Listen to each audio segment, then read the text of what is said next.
ఈ నవబీర శక్తిపుత్రుడు ఆ ఇంద్రియం ఎక్కడైతే పడిందో, ఈశ్వరుని యొక్క రేతస్సు ఎక్కడైతే పడిందో, అక్కడి నుంచి ఇప్పటి వరకు ఆయన పట్టుకుని వదల్లా. చుట్టూ కాపలా కాస్తూనే ఉన్నారు. వాళ్ళ పేర్లు ఏంటంటే, పెద్ద ఆయన పేరు వీరబాహు, వీరకేశరి, వీరమహేంద్ర, వీరమహేశ్వర, వీరపురంధర, వీరధీర, వీరాంతక, వీరరాక్షస, వీరమార్తాండ. ఈ తొమ్మండుగురు సుబ్రహ్మణ్య ఆరాధనలో శాసనం అండి. అది అమ్మ జగదాంబ శాసనం. మన తండ్రి ఈశ్వరుడి యొక్క ఆజ్ఞ. ఆయన్ని కాపాడండి. ఈయన ఎక్కడుంటాడో, సుబ్రహ్మణ్యుడు ఎక్కడుంటాడో అక్కడ శత్రువులు మోహరించి ఉంటారు. నాయకుడిని కాపాడుకోవాల్సిన బాధ్యత మనకుంది కనుక మీరు సోదరులైన కాపాడమని చెప్పారు. ఈ ఇద్దరు కూడా స్కందోత్పత్తి అయిన వెంటనే ఈ తొమ్మండుగురు ఆవిర్భవించబడ్డారు. కాబట్టి సుబ్రహ్మణ్య ఆరాధనలో ఈ తొమ్మండుగురు లేకుండా ఆరాధన చేస్తే అది ఒక రకంగా అమ్మ ఆజ్ఞకి విరుద్ధంగా మనం భావించవచ్చు. ఇది మన తెలుగు జాతికి తెలియాలి, తెలుగు వాళ్ళకి తెలియాలి. ఇది మన తెలుగు వాడి సొత్తు. సుబ్రహ్మణ్య స్వామి అంటే మన తెలుగు వారికి. దక్షిణాది భారతదేశంలో మనం కూడా దక్షిణాది వాళ్ళల్లో మనకి ఉంది కదా, ఇది మనదన్నమాట. అది. సో ఆవిర్భావం ఎలా జరిగింది, ఆ తర్వాత రాక్షస సంహరణ? అప్పుడు ఏమైందంటే, అప్పుడు ఈ తటాకంలో ఈ ఏమవుతుందంటే శరవణ తటాకంలోకి ఈ కొట్టుకుపోతుంది అనమాట. శల పర్వతంలోంచి ఇది స్కందుడు జారిపోతాడనమాట. ఇంకా అక్కడి నుంచి అదంతా పెద్ద కథ ఉంది, క్లుప్తంగా చెప్తాను. ఆ శరవణ తటాకంలోకి జారిపోయినప్పుడు కిందన ఏమవుతుందంటే, భూలోకంలో ఏమవుతుందంటే, సప్త ఋషులు ఉండేటటువంటి ఒక స్థలం ఉంటుంది.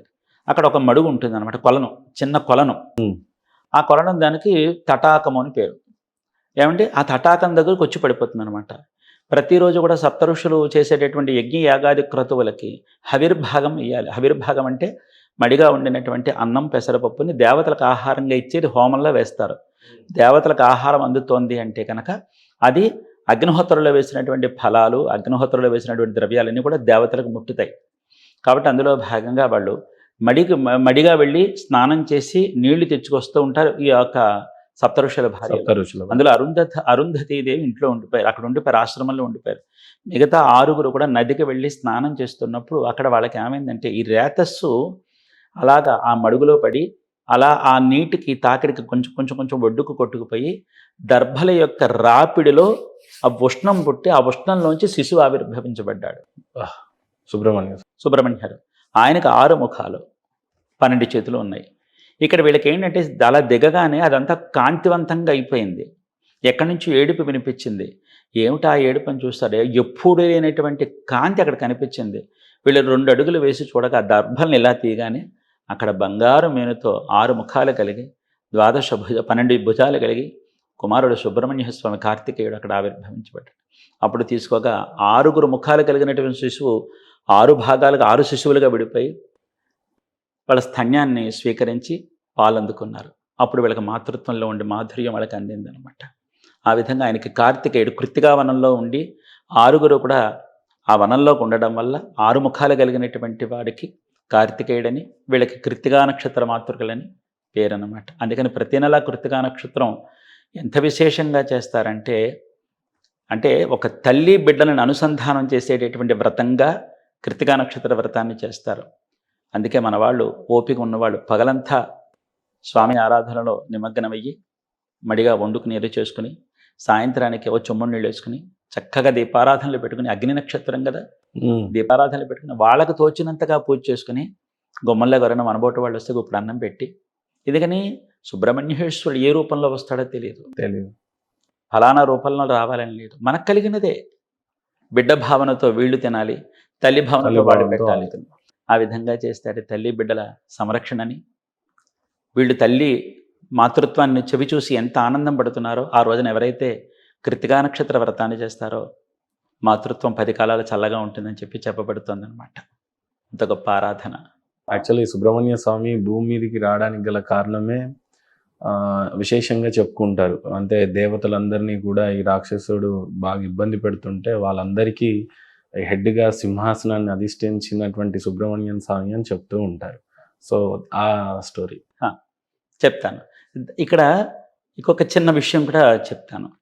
ఇక్కడ ఏంటంటే, సుబ్రహ్మణ్యేశ్వరుడు కైలాసంలో ఉన్నప్పుడు వినాయకర్ పిళయార్కి విఘ్నేశ్వరుడికి సుబ్రహ్మణ్య స్వామికి కూడా పార్వతీ పరమేశ్వరుడు ఈ జగత్తంతా ఎవరైతే సృష్టి తిరిగి వస్తారో వాళ్ళకి నేను ఈ ఫలం ఇస్తానని చెప్పి చెప్పడం జరుగుతుంది. ఇక్కడ కొంతమంది అనుకుంటారు సుబ్రహ్మణ్య స్వామి కోపం వచ్చి కైలాసం నుంచి కోపం వచ్చి ఇక్కడికి వచ్చేసారని. ఆయనకు కోపం కాదండి. అలాంటి అన్నదమ్ములు కోపాలు పడి చికాకులు పడి అలాంటిది కాదండి. అక్కడ అధికారి జరుగుతా ఆయనకి తెలుసండి. సుబ్రహ్మణ్యేశ్వర జ్ఞాని, మహాజ్ఞాని అండి. ఆయన మహాజ్ఞాని అన్నమాట. ఈశ్వరుడికే వరమిచ్చి పుట్టినటువంటి వాడు. అంతే. సుబ్రహ్మణ్యేశ్వరుడు అంటే మాటలు కాదు. తెలిసిందండి. అయితే సుబ్రహ్మణ్యేశ్వరుడికి కావాలనే ఆ ఫలాన్ని అన్నగారికి ఇచ్చాడు.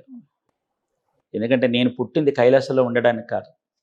ఆ ఫలాన్ని తీసుకుని నేను కైలాసంలో ఉండిపోవడానికి కాదు. కాబట్టి గణాధిపత్యం కాదు నాకు కావాల్సింది, దేవసేనాధిపత్యం కావాలి నాకు. కాబట్టి అన్న ఈ ఫలం నువ్వు తీసుకుని ఇక్కడ నువ్వు చూసుకో, నేను అక్కడ చూసుకుంటానండి. ఒక్క మాట నిలబడ్డారు అన్నదమ్ములు. నిలబడి అక్కడి నుంచి ఏం జరిగిందంటే ఫలం తీసుకున్న తర్వాత అప్పుడు చెప్తాడు, నేను ఉండవలసిన లోకం, నేను ఉండవలసిన ప్రపంచం ఇది కాదు. నాకంటూ 10 ప్రజలు ఉన్నారు. దక్షిణ భారతదేశంలో ప్రజలు ఉన్నారు. ఈ దేవతలందరూ కలిసి ఇక్కడ ఉంటే, ఉత్తరాదిని ఉంటే, రాక్షసులందరూ కలిసి దక్షిణాది ఉన్నారు. నేను ఇక్కడ కూర్చుని ప్రయోజనం ఏమిటి? అక్కడ ప్రజలు అల్లాడిపోతుంటే రాక్షస కూటం అక్కడ ఉంటే, నేను పుట్టిందే రాక్షస సంహారం కోసం, నేను ఇక్కడ కూర్చుని ఏం చేయాలి? అన్న నువ్వు ఇక్కడ కూర్చుని నువ్వు చూసుకో అన్న, నేను ఇక్కడ కానిస్తాను, సరేనా? అండర్స్టాండబుల్ ఒప్పందమే తప్పితే కానీ గొడవ పడి లేదమ్మా. గొడవ లేదు. అప్పుడు ఆ పడంగా సుబ్రహ్మణ్యేశ్వరుడు వస్తూ సుబ్రహ్మణ్యేశ్వరుడు రావడానికి ముందు అగస్త్యరండి, అగస్త్య మహాముని వారు శివపెరుమను పంపిస్తారనమాట. ఓ అగస్త్యరే, మీరు వెళ్ళి మన దక్షిణ భారతదేశంలో రాక్షసుడు కొల్లగొట్టబడినటువంటి దేవాలయాలన్నీ పునరుద్ధరణ చేస్తూ అక్కడ రాక్షసుల పీడ చేత అల్లాడిపోతున్నటువంటి ప్రజలకి ధైర్యాన్ని చెప్పండి. వెనకాల సుబ్రహ్మణ్యేశ్వరుడు వస్తున్నాడు, ఇంకా భయపడకండి, మీ కష్టాలన్నీ గట్టెక్కిపోతాయి, కొంచెం ఓపిక పట్టండి అని చెప్పి వాళ్ళకి భయాన్ని పోగొట్టి రాక్షసులకు భయాన్ని పెట్టు.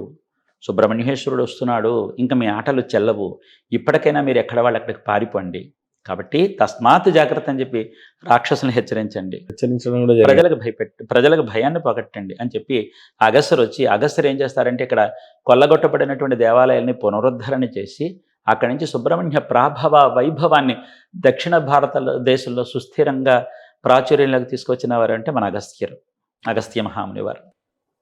అప్పుడు వెనకాల మురుగరు వచ్చారు, సుబ్రహ్మణ్యుడు వచ్చారు. వచ్చి ఇవన్నీ ఏం చేశారంటే ఇలాగ నడుచుకుంటూ మొత్తం ఇవన్నీ చూసేసిన తర్వాత దక్షిణ భారతదేశంలోకి వచ్చేసేవాడికి అక్కడ పాగా వేశారనమాట.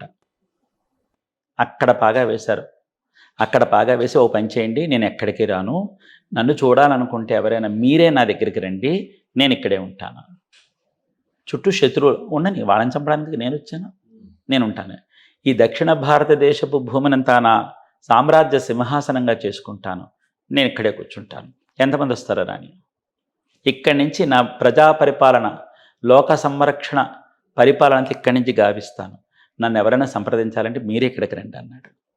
ఆ విధంగా సుబ్రహ్మణ్యేశ్వరుడు దక్షిణ భారతదేశాన్నంతా కూడా తన సామ్రాజ్య సింహాసనంగా చేసుకుని ఇక్కడ ప్రజల మధ్య తాను ఒక మాయా మానవ రూపంలో తిరుగాడుతూ ఎవరు ఎలా పిలిస్తే అలా పలుకుతూ ఇక్కడి నుంచి ప్రతినిత్యము కూడా కాపలా కాస్తూ ఇక్కడి నుంచి జగత్ పరిపాలన కావిస్తున్నాడు అనేది పురాణ ఆధారం. అది కదా మన తెలుగు వారి గొప్పతనం, దక్షిణాది గొప్పతనం. ఏమైనా తండ్రిగా తను పాలించాడు. మన పెద్దవాళ్ళంతా అక్కడి నుంచే ఖచ్చితంగా తెలుసుకొని ఉండి ఆయనను దర్శించాలి. రెండో తమిళనాడులో ఎక్కడో ఆయన స్వయంభుగా వెలిసాడని, దానికి పేరు ఐ థింక్ కాశీయా, పళని, తిరుచెందూర్, తిరుపరకుంట్రం, పళముదలచోలై, స్వామిమలై, తిరుతణి, ఈ 6 పడైవీడు అంటారు. ఓకే. మనకి ఇక్కడ పంచారామ క్షేత్రాలు తండ్రిని మనకి అప్పచెప్పి ఆయన అక్కడ ఉన్నాడనమాట. ఈ విధంగా తారకాసురుడితో యుద్ధం జరిగింది. కొన్నాళ్ళు అక్కడ స్థావరం ఉన్నాడు. తారకాసురుడి యొక్క పరివారం అంతా తారకాసుర, సూర పద్మాసుర, ఇలంబాసుర, ప్రలంబాసుర, అజముఖి, ఇట్లా ఇచ్చాది రాక్షస పరివారం అంతా కూడా అక్కడే ఉందన్నమాట. ఒకనొక సందర్భంలో తారకాసురుడితో యుద్ధం జరుగుతుంది. అదో పెద్ద కథండి, చాలా పెద్ద కథ. ఇప్పుడు ఎందుకంటే అది ఒకదానికి అయ్య బాబు ఇంత కథ ఉందా, ఇంత వైభవం ఉందా అని. అసలు మీకు ఇంకో విషయం చెప్పనా, తారకాసురుడు వధ జరగడానికి ముందు ఒక్కసారి స్వామిని వర్ణించనా? స్వామి మొహం చూడండి, ముమ్మూర్తుల పార్వతీదేవి మొహం, తల్లి పోలికలతో పుట్టాడు. అందుకే మన వాళ్ళు అంటుంటారు చూశారు, తల్లి పోలికలతో పుట్టావురా నువ్వు ఎంత అదృష్టవంతుడివో, తండ్రి పొలుగుతో పుట్టావే నువ్వు ఎంత అదృష్టవంతుడో అని ఆడపిల్లలు అంటూ ఉంటారు ఓహో, అక్కడ నానుడే అయితే. కదండి. తల్లి పోలికలో ముమ్మూర్తుల సుబ్రహ్మణ్య స్వామి ఉంటారు. కుమార సంభవం జరిగిందని మనం ఒకసారి మాట్లాడుకో. స్కందోత్పత్తి జరిగినప్పుడు ఈ ఉత్పత్తి అమ్మవారి గర్భంలోకి వెళ్లకుండా కింద పడిపోయింది కదా, అమ్మవారి గర్భంలోకి వెళ్ళలేదు కదా. అవును. కాబట్టి సంపూర్ణమైనటువంటి గర్భాన్ని మొయ్యలేదు కనుక ఇక్కడ శివకుమార సంభవంలో కాస్త అక్కడ ఒక మెలిక పడింది అనమాట. అమ్మవారి గర్భాన పుట్టలేదు, అమ్మవారి ప్రేరణ చేత పుట్టాడు అక్కడ. కానీ శక్తి అంశం ఇందులో కలవలేదు.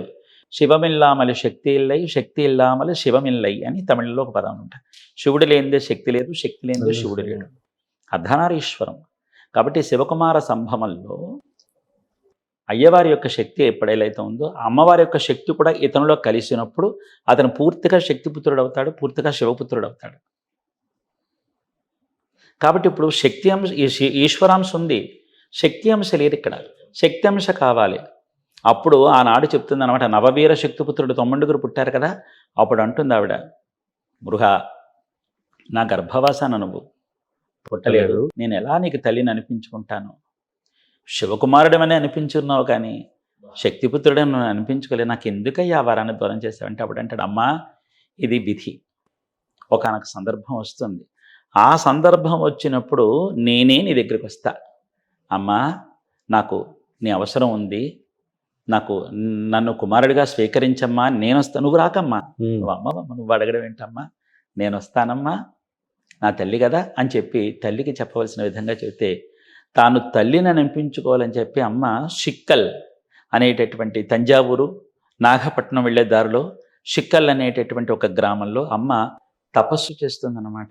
ఏదో ఒక రోజున తన కొడుకు తన దగ్గరికి వస్తాడు, నా కొడుక్కి తన శక్తినంతా ఇవ్వాలని చెప్పి అమ్మ తపస్సు చేస్తుంది. చూడండి, మన ఇళ్లలో అమ్మాయి ప్రసవించినప్పుడు బిడ్డ ఆరోగ్యంగా ఉండడం కోసం నోరు కట్టుకుంటుంది, తినాలనిపించినా తిందో, తను తింటే పిల్లలకి ఎక్కడ లోపం వస్తుందో, ఆరోగ్య లోపం వస్తుందని నోరు కట్టుకోగలిగే శక్తి తల్లికి ఉంది.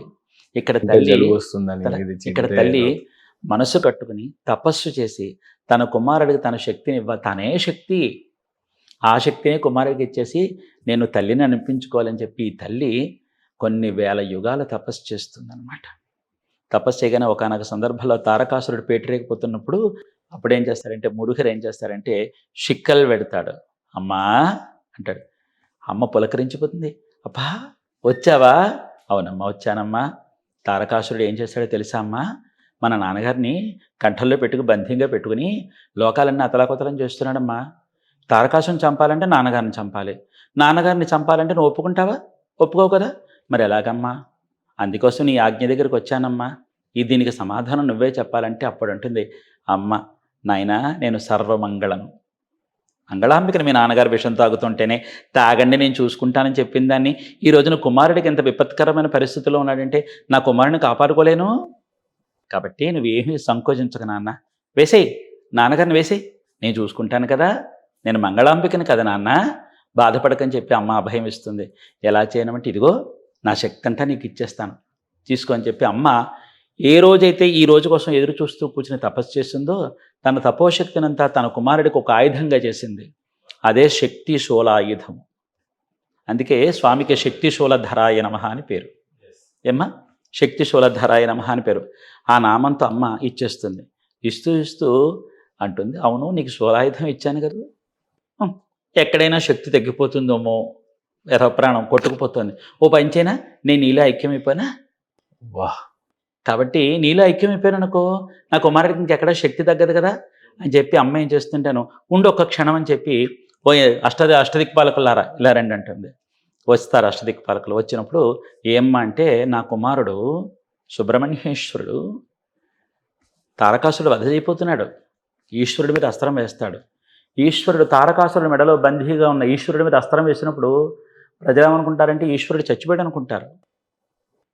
ఎన్ని ముక్కలైతే పడి నేల మీద పడకుండా ఈశ్వరుడు మరణం లేదు అమరుడు అని చెప్పాలి. కాబట్టి మీరందరూ కూడా చుట్టూ కాపుదల కాసేసి మీరు వెళ్ళి నా కొడుకు బ్రహ్మహత్య మహాపాతక దోషం లేకుండా చూడాలి, సర్వమంగళ అనే పేరు సార్థకత అయిపోవాలి. కాబట్టి మీరు అక్కడ చుట్టూ కాపలా కాసేసేయండి నాన్న కానీ నేను వస్తున్నా పద అని చెప్పి తల్లి తనలోకి వెళ్ళిపోయిందనమాట. ఎప్పుడైతే తనలోకి వెళ్ళిపోయిందో స్వామి వచ్చి సిక్కలు సింగార వేలవన్. సిక్కలు అంటే తమిళంలో చిక్కులు, చిక్కులు లేక వదిలిచే దైవం సింగార వేలవన్న. తల్లి ఎప్పుడైతే వెళ్ళిపోయిందో పసివరుడు కదండి, ముమ్మూర్తుల అమ్మను పోలి ఉన్నాడు కదండి. మరి అందుకని చూడగానే అమ్మ పార్వతీదేవి మొహం స్పష్టంగా కనిపించేసింది అనమాట. దాంతో వెళ్ళి యుద్ధం చేశాడు మురుగరు. ఆ యుద్ధం చేసినప్పుడు అంది, ఎందుకు నాన్న సందేహిస్తావు, నేను చెప్పాను కదా వేయి నాన్న, నా అమ్మ కదా వేయి అని చెప్పి అమ్మ చెప్పగానే మీరు చెప్తుంటే అమ్మవారే చెప్తున్నారు. అనగానే ఆ పళంగా వెళ్ళిపోయి 5 ముక్కలైపోయి కింద ఇలా పడి ఈశ్వరుడు మరణించట అన్న పదాన్ని రానియకుండా అష్టదిక్పాలకులు సిద్ధంగా ఉన్నారు కదా అమ్మ ఆజ్ఞకి, వెంటనే ప్రాణప్రతిష్ఠాపన చేసేశారు. మరణము లేకుండా ఉన్నవాడు అమరుడు కనుక 5 ముక్కలుగా పడ్డాడు కనుక పంచ అమర క్షేత్రాలు అప్పుడు ఆవిర్భవించబడ్డాయి. చూసారా, ఇది కదండి మన తెలుగువారి గొప్పతనం. చరిత్ర ఉంది మనకి అసలు కదండి, ఇది కదండి మన తెలుగువారి గొప్పతనం. ఇది కదండి మన సుబ్రహ్మణ్య తత్వ వైభవం కదా. ఆ విధంగా ఇక్కడ పంచ అమరక్షేత్రాలు ఇక్కడ ఏర్పాటు చేసుకుని అక్కడ 6 ముఖాలతో అక్కడ కాపలాగా వస్తున్నాడు అరుణగిరినాథరు. ఆయన గురించి కూడా తర చెప్తాను. తిరుప్పుగళ గురించి నేను పాడుతూ ఉంటాను. అరుణగిరినాథర్ తిరువన్నామలలో ఒక పాట రాశారు. ఆయన గురించి స్కందర అనుభూతి అని రాశారు. ఏమంటే ఒక వ్యక్తి గురించి మనం మాట్లాడాలంటే ఆ వ్యక్తి గురించి మనకు పూర్తిగా తెలియాలంటే, అవును, తెలిసినప్పుడు మాత్రమే మనం వర్ణించగలుగుతాం. కరెక్ట్. తెలియకుండా వర్ణించే వర్ణన కాదు, అనుభవించి వర్ణించాలి. ఆ వ్యక్తి మనస్తత్వాన్ని మనం ఎరిగి మనం అప్పుడు వర్ణిస్తే అందులో మాధుర్యం అనేది ఉంటుంది. మీరు వర్ణిస్తే మేము అనుభవిస్తా ఉన్నాం అది ఆల్రెడీ. అలాగా అరుణగిరినాథర్ అంటారు, ఆయన 6 ముఖాలని వర్ణిస్తూ ఉల్లాస నిరాకుల యోగ ఇద సల్లాభ వినోదనం నీ అలయో అని ఉల్లాస నిరాకుల యోగ ఇద సల్లాభ వినోదనం. అది కదండి మురుగరంటే. 6 తత్వాలు ఆయన దగ్గర ఉన్నాయండి. అప్పుడు 6 ముఖాల క్షేత్రాలతో అక్కడ ఉన్నాడు. 5 ముఖాలు మనకు అప్పచెప్పాడు. నా తండ్రిని పెద్ద దిక్కుగా ఇక్కడ ఉంచాడు. నాన్న నువ్వు ఎక్కడికి వస్తావు, నువ్వు ఇక్కడ కూర్చో, నేను ఉన్నాను కదా నాన్న ఇవన్నీ చూసుకోవడానికి అని చెప్పి అక్కడ దక్షిణాదిన కూర్చుని ఇక్కడి నుంచి ప్రజల మధ్యన ప్రతినిత్యము మాయామానవ రూపంలో ఇక్కడ మన తెలుగు దక్షిణాది ప్రజలందరికీ కనిపిస్తూ పిలిస్తే పలుకు యాం ఇరుక్క భయమేన్ నీ కూపిట్టాలు నన్ను వరివేన్, నువ్వు పిలు నేను వస్తాను, మురుగా అని పిలు, ఏవిరా అని నేను వస్తాను అంటాడు మురుగర్ అనమాట. అందుకని ఆయన సిద్ధంగా ఉంటాడండి.